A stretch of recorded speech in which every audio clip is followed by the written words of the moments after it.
नमस्कार। मैं doctor H N व्यास, सह आचार्य समाजशास्त्र विभाग, माणिक्यलाल वर्मा, राजकीय महाविद्यालय भीलवाड़ा। पिछले वाले वीडियो में अपन ने एमए फाइनल के 7th पेपर के अंतर्गत अपन ने देखा कि एन के बोस के बारे में अपन अध्ययन कर रहे थे।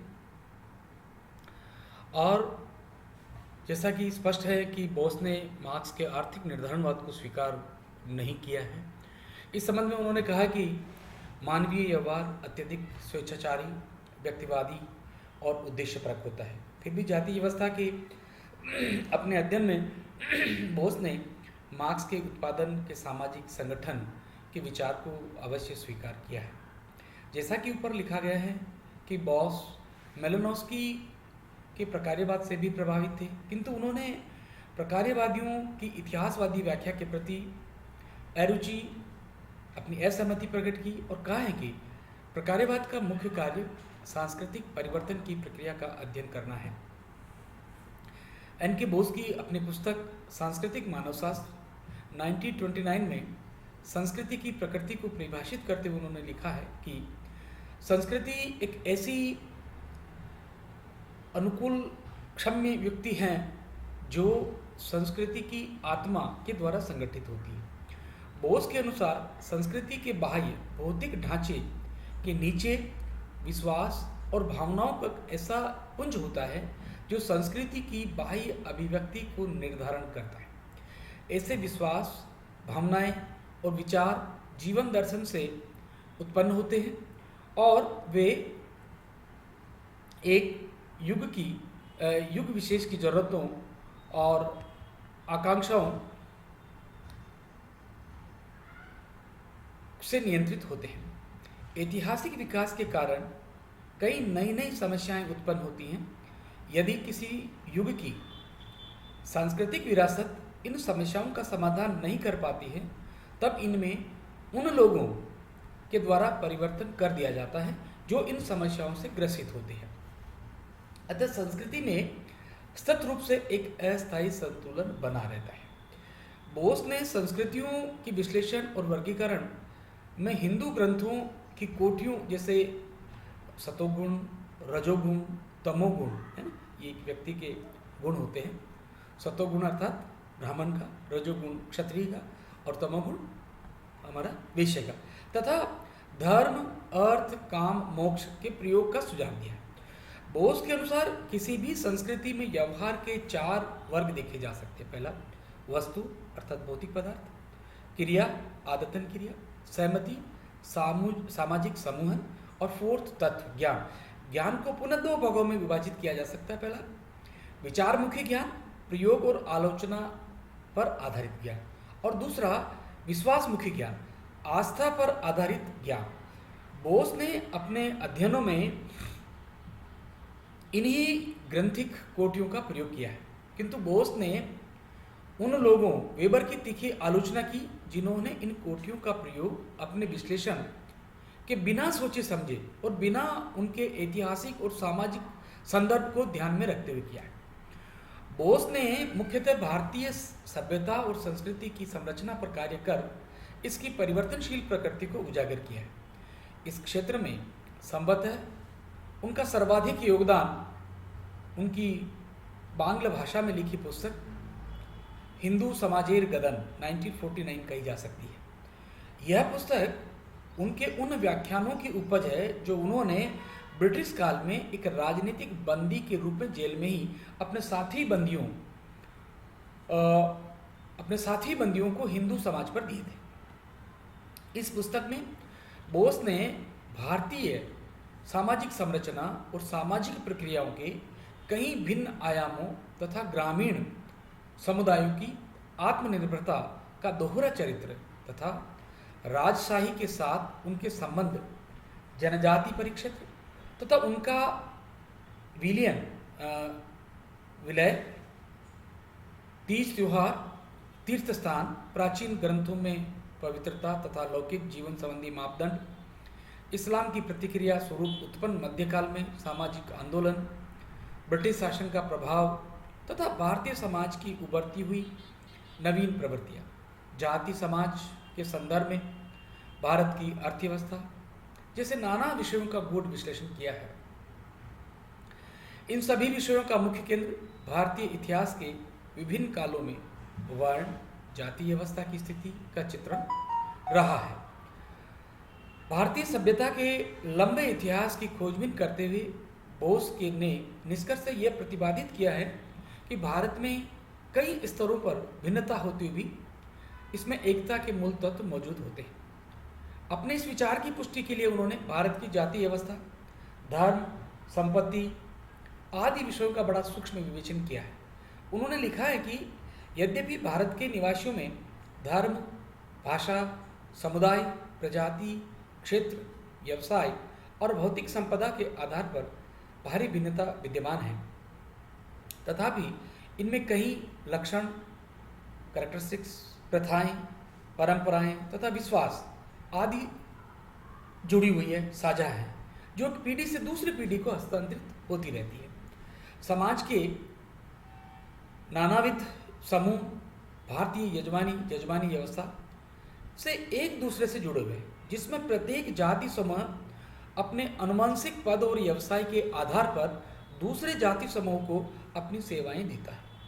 देश में विभिन्न धामों, तीर्थस्थल की यात्रा करते समय अंतर प्रादेशिक और अंतर प्रजातिक एकता के दर्शन आसानी से किए जा सकते हैं। इसी प्रकार कई पर्व, त्योहार और मेले जैसे कुंभ मेला अंतर सामुदायिक एकता को प्रदर्शित करते हैं और वहाँ पर लगने वाले अखाड़े अपने क्षेत्र की बात वहाँ करते हैं। ये सभी उदाहरण भारत में विविधता में एकता की अनूठी प्रकृति को सिद्ध करते हैं। भौतिक तथ्यों के प्रसार और वितरण के अपने अध्ययनों द्वारा भी बोस ने यह प्रदर्शित किया है कि भारत के राज्यों और क्षेत्रों, आर्यों का उत्तरी भारत और द्रविड़ों का दक्षिणी भारत, है ना, दो भाग हैं, कि भाषा के आधार पर भिन्नता। उत्तर भारत में इंडो आर्यन बोलियां और दक्षिण भारत में द्रविड़ बोलियां बोली जाती हैं। बोलियां डिफरेंट भाषा में डिफरेंस होते हुए भी भौतिक संस्कृति के अनेक ऐसे साझा तत्व विद्यमान हैं जो उनके निरंतर आपसी संपर्क और संबंधों की कहानी कहते हैं। बांग्ला भाषा में लिखी अपनी एक पुस्तक भारतीय ग्राम्य जीवन 1961 में बोस ने भारतीय सभ्यता और संस्कृति की एकता का एक पद सोपानिक काल्पनिक चित्र खींचा है। उनके अनुसार यदि भौतिक जीवन शैली के आधार पर क्षेत्रीकरण विभिन्नता के कुछ साक्ष्य मौजूद भी हैं, तब भी सामाजिक संगठन की दृष्टि से देश में बहुत कम भिन्नताएं हैं। भौतिक जीवन की ये भिन्नताएं भी तब धीरे धीरे कमजोर पड़ जाती हैं जब व्यक्ति जीवन के उच्च आदर्श, विश्वासों और कला क्षेत्रों की ओर बढ़ता जाता है। अंततः इन भिन्नताओं का स्थान ऐसी आस्थाओं और आकांक्षाओं की एकता ले लेती हैं जो भारतीय संस्कृति को अपना एक विशिष्ट चरित्र देती है। भौतिक जीवन के स्तर पर जो अत्यधिक भिन्नताएं देखने को मिलती हैं, वे भी धीरे धीरे कम होती जाती हैं। जब हम ऊपर की ओर जीवन के उच्च आदर्शों के लिए आगे बढ़ते जाते हैं, बोस ने भौगोलिकता के आधार पर भी भारत में एकता के तत्वों को ढूंढने का प्रयास किया है। अपने एक लेख भारतीय संस्कृति की भौगोलिक पृष्ठभूमि 1950 में उन्होंने बताया कि किस प्रकार जाति व्यवस्था की आर्थिक परंपरा ने भारत के भौगोलिक और पारिस्थितिकी आधार पर भिन्न प्रदेशों में अनेक प्रकार के पारंपरिक सांस्कृतिक संचार साधनों, मीडिया का भी विश्लेषण कर बताया कि किस प्रकार इस पारंपरिक सांस्कृतिक मीडिया ने दूरस्थ स्थानों पर रहने वाले चिंतकों, संतों, कलाकारों के विचारों को फैलाने और गांव के प्रत्येक समुदाय तक पहुंचाया। संतों और चिंतकों ने संदेश के ने सारे भारत को एक साझा बौद्धिक और भावनात्मक सूत्र में बांधने की महत्वपूर्ण भूमिका प्रदान की है।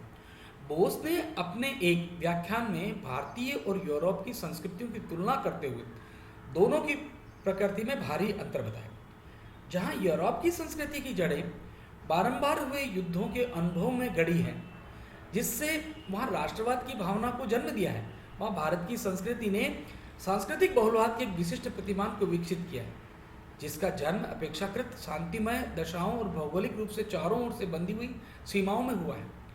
बोस के अनुसार भारतीय सभ्यता ने संस्कृति की भिन्नताओं को प्रोत्साहित किया है, किंतु इसके आर्थिक संगठन, जातीय व्यवस्था ने सभी समुदायों को अपनी अपनी अलग पहचान को बनाए रखते हुए अंतर्निर्भरता के एक ताने बाने में गुंथने का प्रयास किया। बोस ने जातीय व्यवस्था के उद्भव, भारत की एकता में इसकी भूमिका, विभिन्न जातीय प्रथाओं और उनके प्रकारों को लेकर अनेक लेख लिखे हैं। जैसा कि ऊपर संकेत दिया जा चुका है कि जातीय व्यवस्था के अध्ययन के प्रति उनमें ललक तब पैदा हुई जब वे एक सामाजिक कार्यकर्ता के रूप में बोलपुर कस्बे में अस्पृश्य लोगों का अध्ययन कर रहे थे। उन्होंने जातीय व्यवस्था के दैवीय उत्पत्ति के सिद्धांत के साथ साथ पुनर्जन्म की धारणा और पवित्रता और अपवित्रता के विचारों को स्वीकार नहीं किया। जातीय व्यवस्था के अंततः काल से बने रहने के पीछे बोस ने इसके आर्थिक और सांस्कृतिक सुरक्षा प्रदान करने के प्रकारों को प्रमुख माना है। बोस के अनुसार उत्पादन की जातीय आधार की यह व्यवस्था पूर्णतः अप्रतिस्पर्धात्मक, आनुवंशिक और व्यवसाय पर आधारित थी, जिसके कारण सभी जाति समूहों को आर्थिक सुरक्षा की गारंटी मिली हुई थी।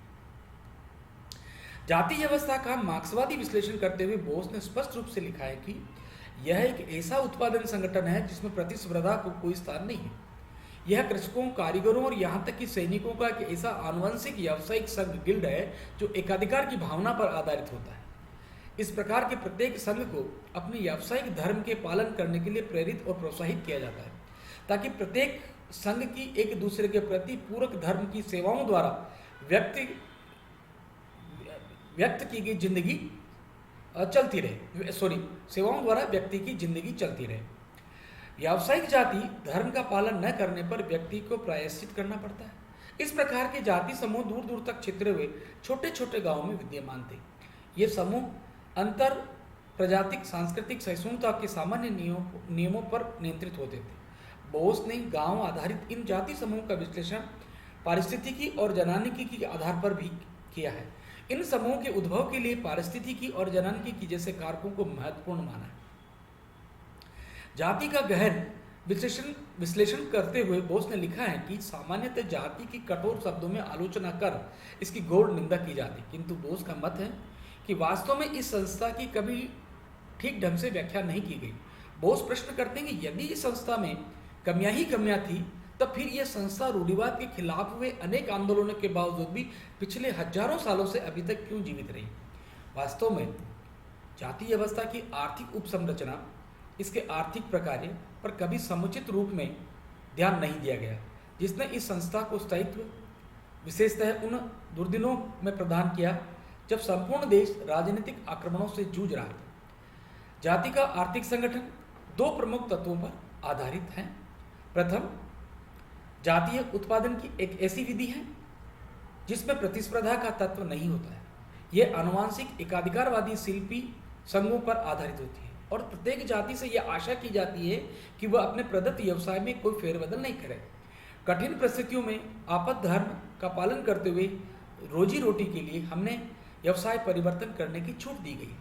प्रतिस्पर्धा के अभाव तथा सामाजिक सामूहिक जरूरतों की बलिवेदी पर व्यक्तिगत त्याग की भावना की इस संस्था की विशेषता के कारण इसका ग्रामीण क्षेत्रों के मुसलमानों और ईसाइयों में भी प्रचलन हो गया।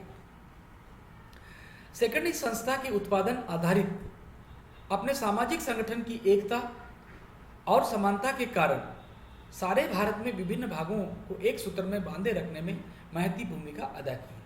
बोस ने इसकी तुलना ब्रिटेन, जर्मनी, इटली, जापान तथा अमेरिका में प्रचलित पूंजीवाद व्यवस्था से करते हुए बताया कि जिस प्रकार इन सभी देशों में पूंजीवाद का अलग अलग रूप होते हुए भी कुछ बातों में समानता है, जैसे प्रत्येक व्यक्ति को राज्य के बिना हस्तक्षेप के व्यवसाय चुनने की स्वतंत्रता, प्रतिस्पर्धा को प्रोत्साहन तथा लाभ के लिए उत्पादन इत्यादि।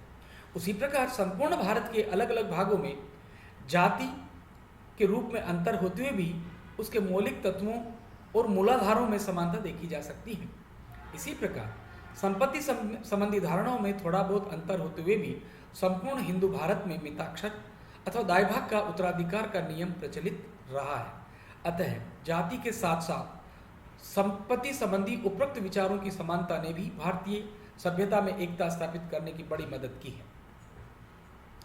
भारत की एकता में जाति की भूमिका पर प्रकाश डालते हुए बोस ने कहा है कि सामान्यतः जाति व्यवस्था को राष्ट्र एकता की भावना के उदय में बाधक माना जाता है और यहाँ तक कि कहा जाता है कि इस व्यवस्था के कारण ही भारत में राष्ट्र एकता नहीं हो पाई, किंतु बोस इस सामान्य विचार से कतई सहमत नहीं है। उन्होंने यूरोप का उदाहरण देते हुए कहा है कि वहाँ राष्ट्रवाद से उत्पन्न होने के कारण जो कारण रहे हैं वे भारत से पूर्णतः भिन्न हैं। भारत में जातियों का विकास उत्पादन के संगठन के उद्देश्य को लेकर हुआ है, जो यूरोपीय व्यवस्था के उद्देश्य से सर्वथा भिन्न है। सामान्यतः अनेक धर्मों और आस्था के केंद्रों, भिन्न भिन्न भाषाओं, भिन्न भिन्न जीवन शैलियों, अनेक प्रकार के भोजन और स्त्री पुरुषों की पोशाकों की भिन्नताओं को भी राष्ट्रीय एकता की भावना के उद्भव न होने के कारण बताया गया है। बोस के अनुसार सभी भिन्नताएं इस देश के लोगों की सत्य की पारलौकिक दृष्टि को पाने की आध्यात्मिक पिपासा में तिरोहित हो जाती हैं, और यह सृष्टि ही भारत के विभिन्न जाति समुदायों में भिन्नता में एकता को स्थापित करती। कल अपन इसी को कंटिन्यू करेंगे। धन्यवाद।